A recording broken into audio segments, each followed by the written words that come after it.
여러분 안녕하세요. 온라인 성서학당 언약, 언택 시대를 살아가는 약수동 교인 공동체 편의 강의를 맡은 정찬현 목사입니다. 교회에서 많이 듣게 되는 단어 중에 하나가 바로 공동체입니다. 그만큼 자주 듣기에 우리에게는 친숙한 단어이지만 정작 공동체가 뭔가요? 라고 질문을 받으면 선뜻 대답하기 어려운 단어이기도 합니다. 하지만 이 공동체는 우리가 신앙생활을 함에 있어서 없어서는 안 되는 가장 중요한 개념 중에 하나입니다. 그래서 오늘은 이 공동체에 대하여 이야기해 보고자 합니다. 공동체란 뭘까요? 공동체가 우리에게 어떤 의미를 가지고 있을까요? 공동체는 어떻게 가꿀 수 있을까요? 그리고 공동체의 놀라운 비밀은 무엇일까요? 첫째로 공동체가 무엇인지 한번 알아보도록 하겠습니다. 국어사전에 보면 공동체를 생활이나 행동 또는 목적 따위를 같이 하는 집단으로 설명합니다. 같이 생활하는 집단, 같이 행동하는 집단, 같은 목적을 가진 집단이라는 뜻입니다. 이 공동체란 단어 자체를 한자어로 풀어보면 한 가지 공, 한 가지 동, 몸체 이렇게 이루어져 있는데 이것을 다시 풀었으면 함께 합쳐진 몸이라고 할 수 있습니다. 한자어를 살펴보면 참 성서적이다 싶은 단어들이 있는데 이 공동체라는 단어 역시 그렇습니다. 고린도전서 12장 27절에 너희는 그리스도의 몸이요 지체의 각 부분이라고 공동체를 설명하셨습니다. 즉 공동체는 머리 대신 예수 그리스도의 몸으로서 하나 되는 것이라는 것입니다. 고린도서 10장 16절에는 이렇게도 말씀하고 있습니다. 우리가 축복하는 바 축복의 자는 그리스도의 피에 참여함이 아니며 우리가 떼는 떡은 그리스도의 몸에 참여함이 아니냐. 여기서 축복의 잔과 떼는 떡은 성만찬을 이야기합니다. 즉 우리가 절기에 지키는 성만찬도 우리의 머리 대신 그리스도의 한 몸이다 라는 공동체 의식이 투영되어 있는 아주 중요한 예식인 것입니다. 그런데 여기서 우리가 더 알아야 할 중요한 사실이 있는데 그것은 바로 우리를 한 공동체로 묶어주신 분이 다른 누구도 아닌 하나님이시라는 사실입니다. 사도행전 17장 26절에 보면 인류의 모든 족속을 한 혈통으로 만드사 온 땅에 살게 하시고 그들의 연대를 정하시며 거주의 경계를 한정하셨으니 라고 기록되어 있습니다. 즉 지금 우리가 여기에 있는 것이 하나님의 계획 혹은 하나님의 섭리 혹은 하나님의 인도하심의 결과라는 것입니다. 뿐만 아니라 에베소서 4장 1절과 3절에는 각각 이렇게도 기록하고 있습니다. 그러므로 주 안에서 갇힌 내가 너희를 권하노니 너희가 부르심을 받은 일에 합당하게 행하여 평안에 매는 줄로 성령이 하나 되게 하신 것을 힘써 지키라. 무슨 말씀입니까? 하나님께서 우리를 지금의 공동체로 불러주시고 한 몸을 이루어 함께 예배하며 그리스도의 몸으로서 합당한 사명을 감당하게 하셨다는 것이고 그 사명의 중요한 부분이 바로 공동체를 힘써 지키는 것이라고 말씀하시는 것입니다. 그럼 공동체란 뭘까요? 특히 우리 믿는 자들에게 있어서 공동체는 어떤 의미를 가질까요? 신자에게 공동체란 예수님의 십자가 사건을 믿음으로 고백한 성도들이 하나님의 인도하심 가운데 모여서 그리스도의 한 몸을 이루고 예수 그리스도를 따라가며 성령의 하나 되게 하신 것을 지키는 그 연합체인 것입니다. 그런데 여러분, 이 공동체가 실은 우리를 향하신 하나님의 놀랍고도 아름다운 선물이라는 사실을 아십니까? 공동체 하면 뭔가 부담스럽고 귀찮고 아프고 힘든 일이 많은데 무슨 말인가 싶으신가요? 하지만 여러분, 우리 하나님은 우리에게 선하신 분이라는 사실을 잊지 마시기 바랍니다. 하나님께서 우리에게 신앙 공동체를 주신 것은 우리를 위함이고, 그렇기에 이 신앙 공동체는 정말 놀랍고 아름다운 하나님의 선물인 것입니다. 지금부터는 이렇게 신앙 공동체가 어떻게 우리에게 선물로 다가올 수 있는지, 도대체 뭐가 놀랍고 아름다운지를 한번 차근차근 알아보도록 하겠습니다. 두 번째 단원, 신앙 공동체의 역할입니다. 첫 번째로 신앙 공동체는 우리의 힘이 됩니다. 신앙을 가지고 이 땅을 사는 것은 실은 참으로 외롭고 힘든 길입니다. 왜냐하면 세상에서 나그네로 살아야 하고 이방인으로 살아야 하기 때문입니다. 그런데 그렇게 외롭고 힘들어할 때 우리에게 힘이 되어주는 이들은 다름 아닌 한 신앙 공동체의 사람들인 것입니다. 아프리카의 속담에 빨리 가려면 혼자 가고 멀리 가려면 함께 가라라는 말이 있습니다. 또 전도서 4장 12절에는 한 사람이면 패하겠거니와 두 사람이면 맞설 수 있나니 세 겹 줄은 쉽게 끊어지지 아니하느니라 라고 말씀하셨습니다. 힘들고 어려운, 외롭고 괴로운 이 땅에서의 신앙의 삶을 주님 오시는 그날까지 살아가야 하는데, 내 마음이 내 맘이라며 함께 아파해주고 공감해주고 위로해주고 기도해주는 신앙 공동체의 그 교제함이 우리에게 큰 힘이 되어주는 것입니다. 두 번째로 신앙 공동체는 우리로 하여금 예수님을 섬길 수 있는 기회를 줍니다. 학생 시절에 제 큰 고민 중에 하나가 바로 아버지의 생신 선물을 사는 것이었습니다. 학생이 가진 돈이 뻔한데 그 돈으로 아버지께 선물을 사드리자니 한 교회 담임 목사님이신 아버지께는 사드릴 만한 것이 마땅히 없었습니다. 이미 제가 최선으로 살 수 있는 것보다 더 좋은 것을 많이 가지고 계셨기 때문에 그렇습니다. 하나님과의 우리와의 관계도 마찬가지입니다. 우리가 무엇으로 하나님을 기쁘시게 해드릴 수 있을까요? 우리가 도대체 무엇으로 하나님을 섬긴다 말할 수 있을까요? 이 고민을 수천 년 전에 미가 선지자도 했는데, 미가 선지자는 이렇게 고백을 합니다. 내가 무엇을 가지고 여호와 앞에 나아가며 높으신 하나님께 경배할까? 내가 번제물로 1년 된 송아지를 가지고 그 앞에 나아갈까? 여호와께서 천천의 순양이나 만만의 강물 같은 기름을 기뻐하실까? 내 허물을 위하여 내 맏아들을, 내 영혼의 죄로 말미암아 내 몸에 열매를 드릴까?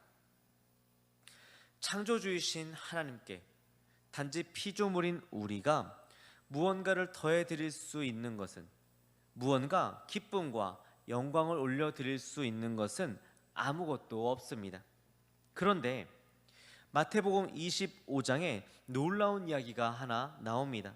바로 백보자 심판의 장면인데, 심판에 주러 오신 예수님께서 그 앞에 있는 사람들을 좌우로 나누시고 오른편에 있는 자들에게 이렇게 말씀하십니다.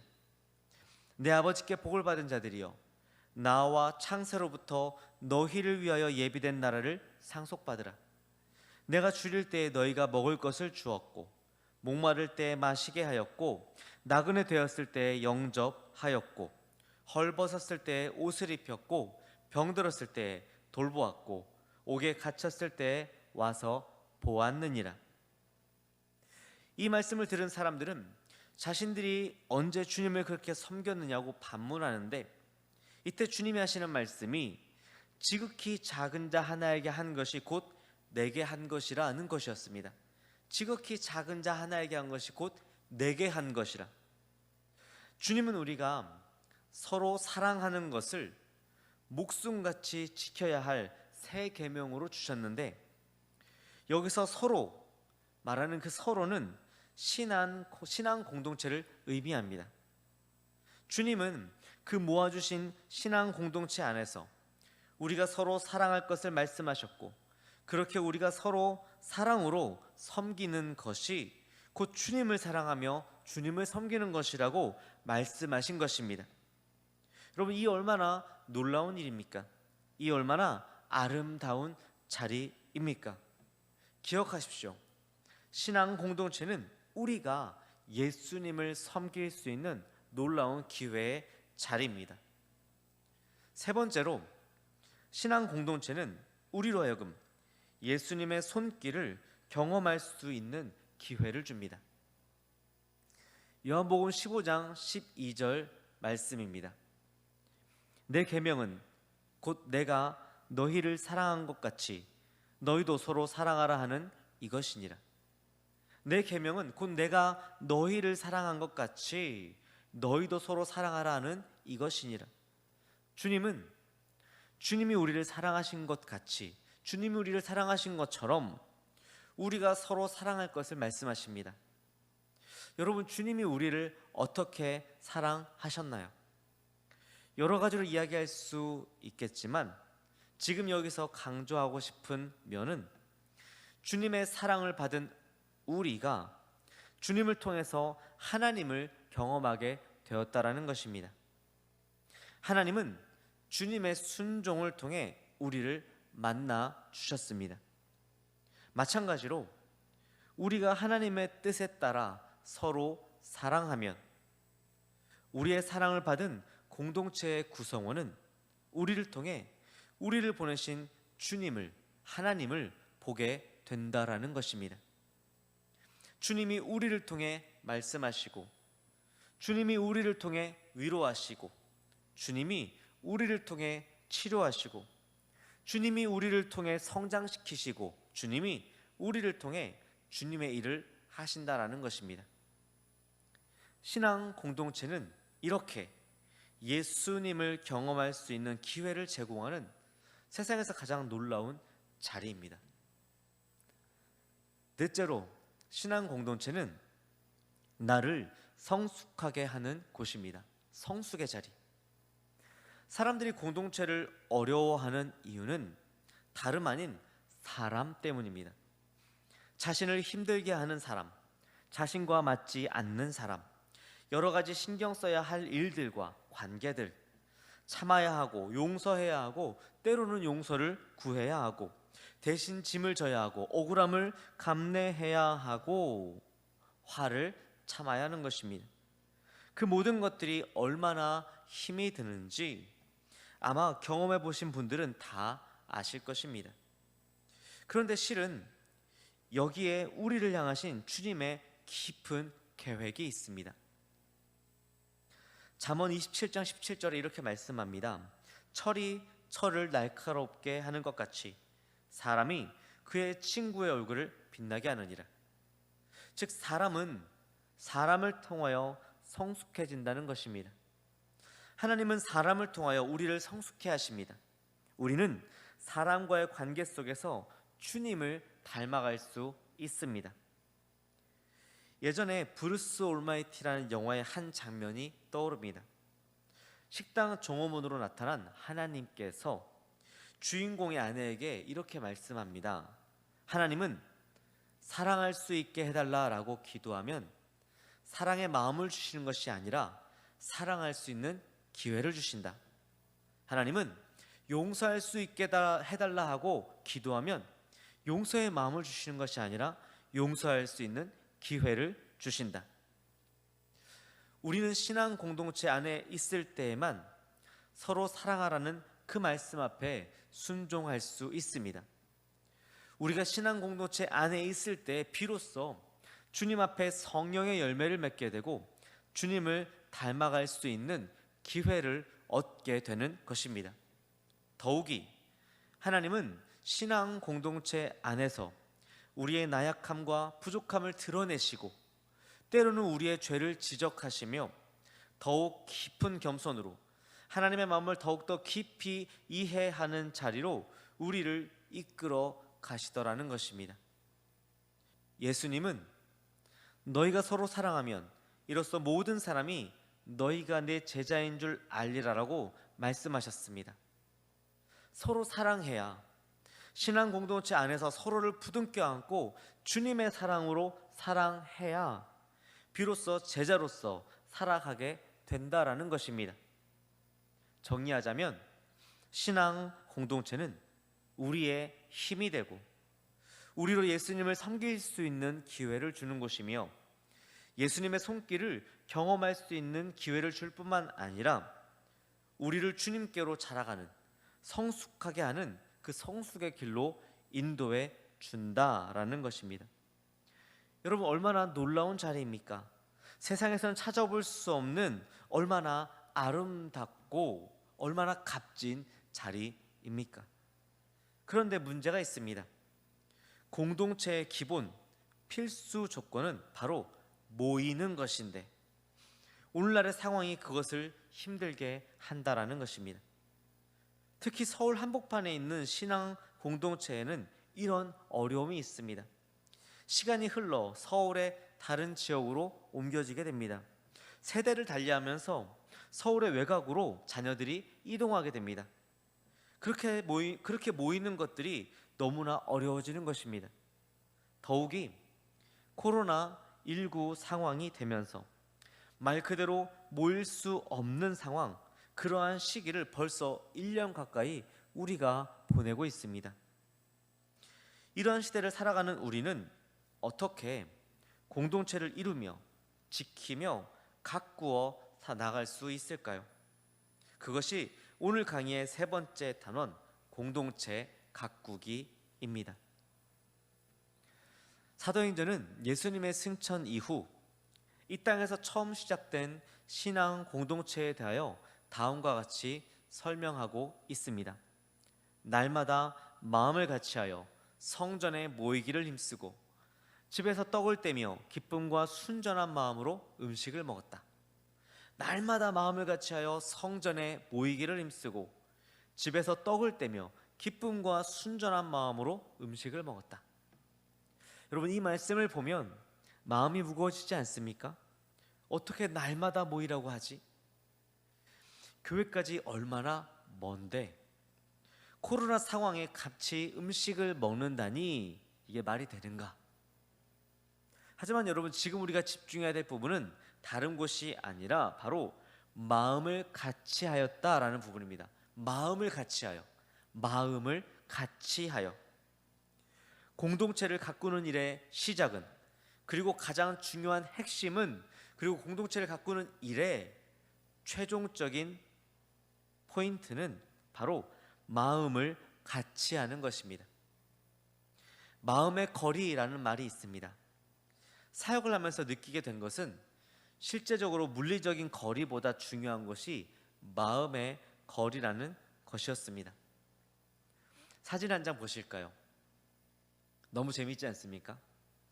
당구대가 없는 아프리카에서 원주민들이 진흙과 나무로 당구대와 큐대를 만들고 열매들을 가져와서 당구를 치고 있습니다. 여러분, 이 사진과 함께 붙어 있었던 제목이 뭐냐면 사랑하면 방법을 찾고 사랑하지 않으면 이유를 찾는다라는 말입니다. 사랑하면 방법을 찾고 사랑하지 않으면 이유를 찾는다. 우리가 마음을 같이 하면 방법을 찾게 되어 있습니다. 마음을 같이 하면 거리를 초월하고 상황을 뛰어넘고 시간도 넘어서서 마침내 닿을 수 있는 것입니다. 중요한 것은 마음의 거리입니다. 마태복음 15장에서 주님은 이 백성이 입술로는 나를 공경하되 마음은 내게서 멀다라며 한탄하십니다. 정말 우리의 마음이 주님께 가까이 있다면 주님의 말씀대로 우리가 서로 마음을 같이하여 사랑할 수밖에 없을 것입니다. 비록 거리가 먼 신앙 공동체이지만, 비록 코로나19가 우리의 모임을 어렵게 하지만 우리가 마음을 같이하면 우리가 공동체를 가꾸기 위해 할 수 있는 것들이 생겨난다라는 것입니다. 마음을 같이 하였을 때 어떻게 공동체를 가꿀 수 있을까요? 그 첫 번째는 돌아볼 수 있습니다.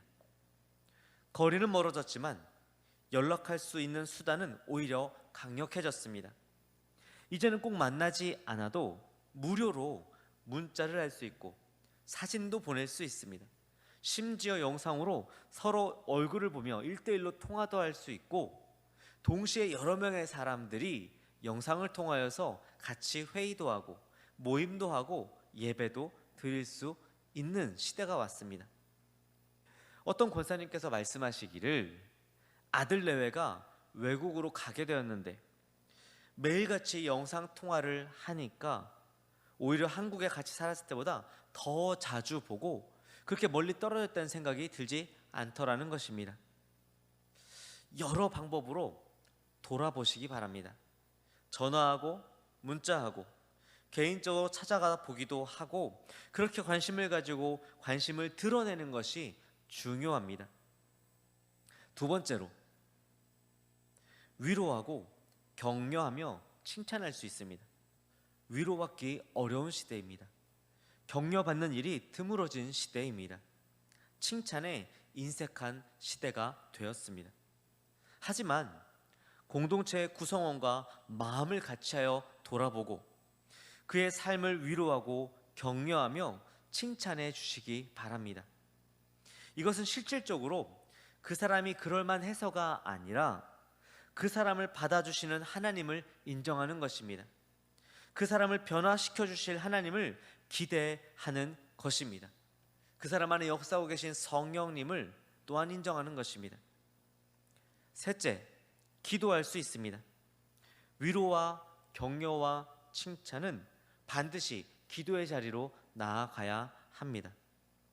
그 사람과 전화로 기도하시고, 만나면 손 붙잡고 기도하시고, 홀로 골방에서 그 이름을 불러가며 기도하시기 바랍니다. 우리의 기도를 멈출 수 있는 것은 아무것도 없습니다. 거리도, 시간도, 코로나도 우리의 기도와 그 기도 가운데 역사하시는 하나님의 역사를 막을 수는 없는 것입니다. 네 번째로, 환영할 수 있습니다. 일주일에 단 한 번이라도, 아니 몇 달 만에 한 번 만나게 되더라도 그 지체를 만나게 되었을 때 묻지도 따지지도 않고 환영해 주시기 바랍니다. 왜냐하면 우리 주님께서 그렇게 우리를 환영해 주셨기 때문입니다. 예수님의 사역을 잘 정의할 수 있는 단어가 바로 환영입니다. 그분은 찾아오는 누구든 환영해 주셨고 그들과 함께해 주셨습니다. 그래서 예수님의 별명이 세리와 죄인의 친구입니다. 예전에 청주에서 사역을 할 때 청주에 30년 만에 폭우가, 그것도 주일에 내린 적이 있었습니다. 얼마나 많이 비가 왔는지 천이란 천은 다 범람했고 도로는 물에 잠겨 버렸습니다. 그러니 교회에 오는 성도들이 길에서 발이 묶였고 다시 먼 길을 돌아오기가 일쑤였고, 자연스레 예배 시간이 다 되어 왔는데도 교회에 도착한 성도가 몇 되지 않았습니다. 말도 안 되게 모이질 못하니 모두들 로비에서 주차장만을 바라보고 있는데, 그 폭우를 뚫고 한 명 한 명 교인이 올 때마다 사람들이 얼마나 박수를 치며 반가워하는지, 어떻게 왔어? 잘 왔어? 중간에 막히진 않았어? 라면서 반가워를 하는지, 몇십 년 동안 그렇게 함께 신앙생활을 했음에도 그렇게 반가운 적이 없었다고 그렇게 고백을 하던 것이었습니다. 그때 그 모습을 보면서 저는 이게 바로 공동체구나 라고 생각하게 되었습니다. 공동체, 환영해주는 공동체. 공동체를 가꾸는 법은 마음을 같이하여 돌아보고 위로와 격려와 칭찬을 하며 기도해주고 환영해주는 것입니다. 이렇게 우리가 공동체를 가꾸어 갈 때 일어나는 기적 같은 일이 있는데, 그것은 바로 하나님의 임재를 경험하게 된다는 것입니다. 여러분, 하나님이 어디에 계실까요? 하나님은 어디에나 계십니다. 아니, 하나님이라는 존재 안에 세상이 포함되어 있습니다. 그래서 하나님을 무소부재하시다라고 표현합니다. 없는 곳이 없으시다. 아니 세상에 가득하시다. 아니 세상이 하나님 안에 포함되어 있다. 그러나 하나님의 임재를 특별히 경험할 수 있는 장소와 상황 그리고 시간은 한정되어 있는데 그 중 하나가 바로 공동체라는 것입니다. 주님은 두세 사람이 주님의 이름으로 모인 곳에 주님도 함께 하신다고 말씀하셨고 주님의 계명을 지키는 자에게 자신을 나타내 주신다고 말씀하셨습니다. 즉 주님의 이름으로 모여 서로 사랑할 때 주님의 공동체 가운데서 마음을 같이하여 하나가 될 때 하나님께서는 그 가운데 임재하시며 운행하신다는 것입니다. 강의를 정리하겠습니다. 우리 그리스도인들에게 공동체란 예수님의 십자가 사건을 믿음으로 고백한 성도들이 하나님의 인도하심 가운데 모여서 그리스도의 한 몸을 이루고 예수 그리스도를 따라가며 성령이 하나 되게 하신 그 연합을 힘써 지키는 것입니다. 이 공동체는 우리의 힘이 되고 우리로 예수님을 섬길 수 있는 기회를 주며 예수님의 손길을 경험할 수 있게 해줄 뿐만 아니라 우리를 주님께로 자라가는 성숙의 길로 인도해 줍니다.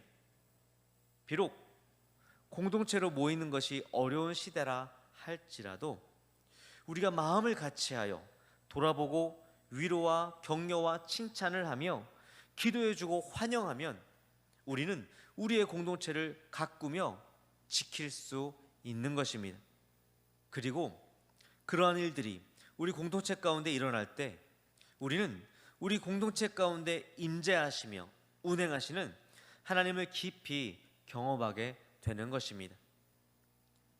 한 가지 예화를 들고 강의를 마치겠습니다. 말, 타고 다니는 말 있지 않습니까? 말과 함께 여행을 할 때 가장 힘들게 가는 방법은 말을 업고 가는 것입니다. 그러나 가장 편하게 가는 방법은 말을 타고 가는 것입니다.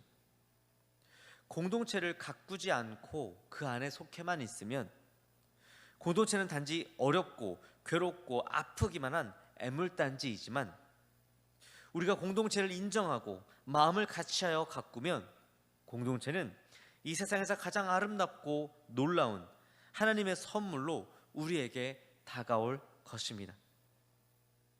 오늘 이 강의에 함께 해주신 사랑하는 성도님들, 여러분의 공동체를 가꾸어 여러분을 향한 하나님의 놀라운 선물을 얻는 복된 삶을 사시길 주님의 이름으로 축복합니다. 이 강의가 끝나고 핸드폰을 열어서 공동체 구성원에게 전화해 보십시오. 어떻게 지내? 잘 지내? 라고 물어보시는 그 순간 주님이 여러분에게 예배해 주신 공동체가 여러분 앞에 펼쳐지게 될 것입니다. 감사합니다.